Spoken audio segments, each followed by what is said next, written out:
Jerome Powell came out today and basically said that the Fed has no idea what is going on or what they're going to do next. But he also is now talking about private credit, something we've been talking about for quite some time, correlating it to this current market sell off. My cat is currently lounging over there looking like she is enjoying the sun very much so. But let's talk about what is going on with these markets. First, I want to talk about Jim Cramer. He posted, unlike the housing and mortgage crisis in 2007, 2008, there is a solution to the private credit situation. Take the hit. The vast majority of companies are solvent, so sell them. Take some losses. Don't get dead.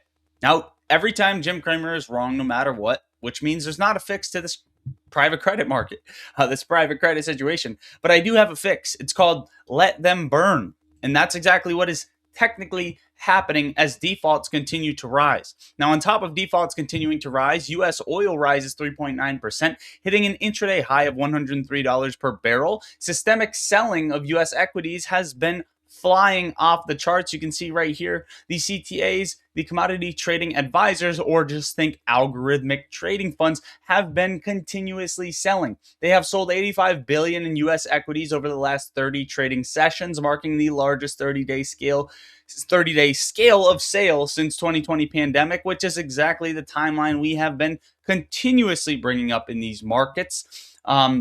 When CTAs sold $105 billion. Now, by comparison, the last year drop, or the March-April correction, there was $80 billion in sales. As a result, CTAs are now short $37 billion in U.S. equities, the third highest amount since 2019, behind the April 2025 low and November 2023. Now, we need to pause right there.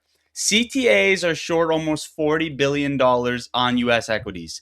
Now, remember back in 2019 when we saw that correlation and what happened coming into 2020 and 2021, we saw the biggest short squeezes of our lifetimes ever in these markets, and now we have a magnified scope of it. When these markets bottom, like I've said, and I'll say it time and time again, we are likely going to see mass amounts of squeezing higher. I don't give financial advice. I am not a financial advisor. This is all in my personal opinion, and if you haven't liked the video yet, like the video. Hedge funds have been selling. They've been losing money. Banks have been losing money. This market has been built on leverage. That leverage is unwinding. One domino falls, another one falls, and another one falls after that. And that's currently what we're seeing. And you can see kind of in the SPY chart, the price has been kind of walked down.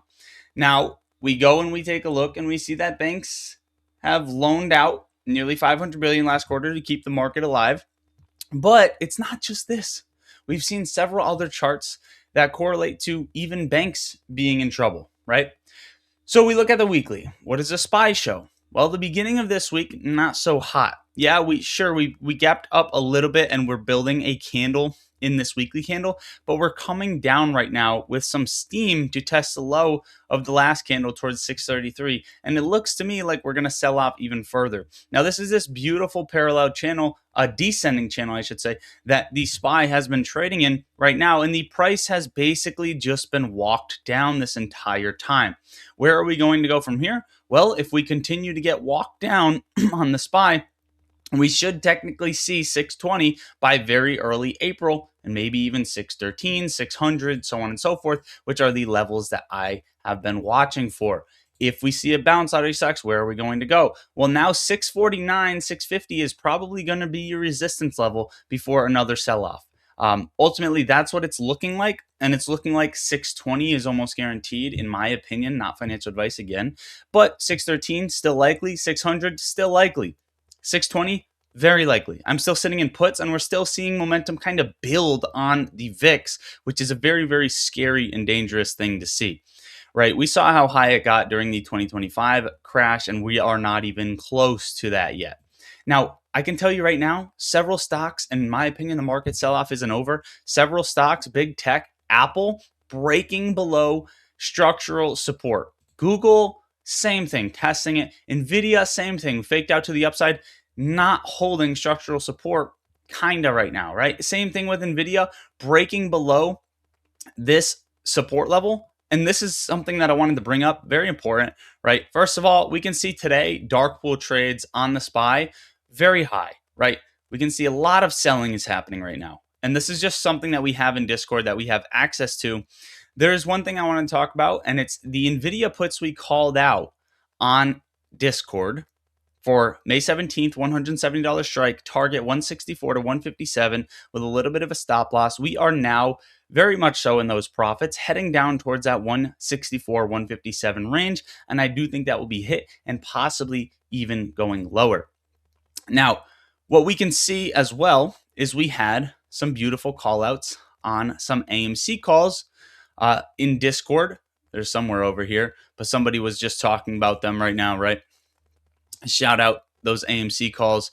AMC is getting a little bit of a pop, which we'll jump into in 1 minute, but I do still think we see this flush. Flush is coming over the next, probably this week in Bitcoin, and you're going to see a bad flush likely this week as well in SPY, in my opinion. Now, again, that's not to say that that relief bounce to 650 rejection won't happen, but I do still see 620 on the charts for SPY. Now, the SEC just approved an amendment to basically reduce the costs of the consolidated audit trail, which Citadel has been fighting for quite some time, and the SEC has caved because they are scumbags and they are, again, with the big guys and they don't care about retail investors. So unfortunately, not good for transparency. Now, what else have we seen? There was an eye-watering almost $3 billion fails to delivers on IWM over a 6 trading day span, which is a lot of money. And this is an ETF that holds AMC. And we can see that IWM has been shorted. XRT has been shorted, holding GameStop, right? And once these things turn around, I think GameStop and AMC are about to break algorithms again.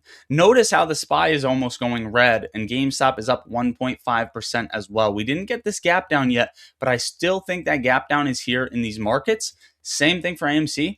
We're actually up almost 11%. This is beautiful on AMC. I like this. This is a good day. And whenever AMC is very oversold, we likely see a sharp recovery.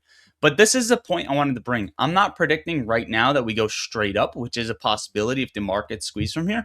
But what I'm telling you, and this is a reminder that I've been telling call holders and AMC holders in general, is that yes, the price is beaten up bad, but when you see a pop on AMC, it's so easy to get percentage gains. So if you're in call options, for example, and you just were getting them at the lows, you're up, 13, 15, 16%, whatever. And even if AMC goes to 385, very easy level, in my opinion, 300% gain. $6, 500% gain. So on and so on and so on. The time that it ran in 2024, April, that's about a 1300% gain with these wicks, which is also a gap fill, right? It's easy for percentage gains on AMC, and it's something important to note. GameStop warrants also held their ascending support, right? The higher highs and higher lows, which is a beautiful thing to see. We'll continue to watch those as well. Now, Bill Ackman posted about Fannie and Freddie. They're stupidly cheap, and these stocks ended up flying today. This is up 40%, for example, but I did want to add, this is actually pretty intriguing. Not to FOMO in, but if you take a look, market cap only 7.9 billion and their net income 3.53 billion. Given there are other metrics to look at, the trading view technical is showing a 90% gain on the 1 year, so on and so forth. So I am actually going to watch these, even though a lot of times when you see people FOMO in the price jump, you kind of want to be very skeptical. But overall, guys, that is what I got for you for today's video. Hopefully you enjoyed watching or found value out of the video. Make sure to subscribe on your way out, like the video, and join the Discord server. It's a top link in the description of the video. If you're not in yet, come get in right now. Check all those links. I love you all. God bless. Lottery Stocks out.